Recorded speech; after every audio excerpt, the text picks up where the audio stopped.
मित्रांनो नमस्कार।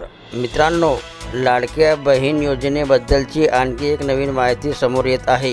ही बातमी अशी की सरकारची बहुचर्चित लाडकी बहीण योजनेवरून वाद निर्माण झाला आहे। लाडकी बहीण योजनेचा एप्रिल महिन्याचा हप्ता देण्यासाठी सामाजिक न्याय आणि आदिवासी विकास खात्याचा निधी वळवण्यात आला, असा आरोप सामाजिक आणि आदिवासी विकास खात्याचे मंत्री संजय शिरसाट यांनी केला। यावर योजनेतील वरिष्ठ अधिकाऱ्यांनी स्पष्टीकरण दिले। लाडकी बहीण योजनेतील अधिकाऱ्यांनी दिलेल्या माहितीनुसार सामाजिक न्याय आणि आदिवासी विकास खात्याचा निधी वळवण्यात आला नाही। यावर कोणत्याही मोठ्या योजनेची बजेट विविध खात्यांमध्ये विभागले जाण्याची सामान्य पद्धत आहे।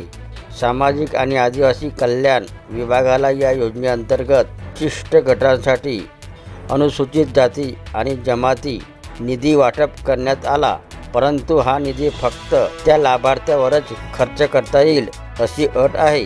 दरम्यान अधिकाऱ्यांचे म्हणणे आहे की पंतप्रधान आवास योजना आणि ग्रामीण रस्ते योजनेसारख्या केंद्र सरकारच्या योजनांमध्येही ही प्रक्रिया अवलंबली जाते।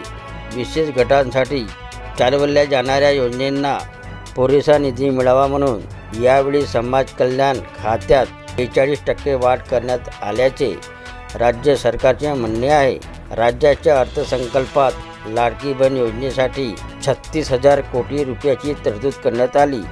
त्यापैकी 28,290 कोटी रुपये सर्वसाधारण अर्थसंकल्पातून, 3,960 कोटी रुपये अनुसूचित जाती कल्याण विभागाला आणि 3,250 कोटी रुपये आदिवासी कल्याण विभागाला देण्यात आले।